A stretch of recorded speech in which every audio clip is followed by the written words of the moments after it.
Another way of defining a function, not calling it, is by using another syntax in JavaScript, which is, we call it arrow function.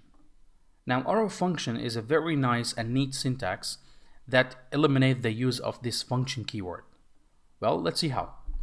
To define a function using the arrow function syntax, we use a reference to it and store it in a variable.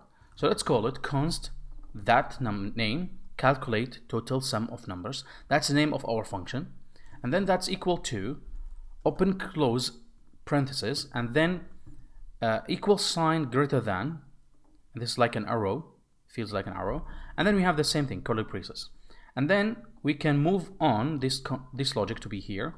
It's the same thing, and then that's it. That's the switch from that syntax to this syntax. So if we remove this old syntax, we should get the same result as before. The calling of the function will not change. So look at the syntax again. We have a const. We store that function as a variable. Of course, you can call it var. You can call it const. You can use let keyword. But when you work and define variables, it's always recommended to use const. You don't want to change that. All right. So we are storing that as a constant. We have a reference to it. We can call it later. And then that is an arrow function. It follows the same syntax. Like we have an arrow, and then we have open, close in parentheses, and then this curly braces, and in between the logic. So let's save it, and we should get back to the browser and hit calculate sum. We should see the same thing. Perfect. Now, also, you can remove this and say function, like so. So JavaScript is really flexible in terms of the syntax. You see, this one also is a function can be executed, and we are storing the reference for that anonymous function to be used in that variable or constant. So whatever style you prefer, I prefer this one. It's very elegant and neat. I don't need to use the function keyword.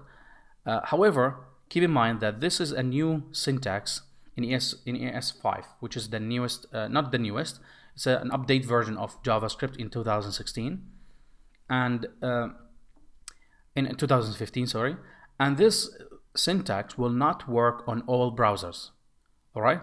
So just to keep in mind that if you want to support all browsers, go back to the old function definition using a function and then the name and then parentheses and then the curly braces.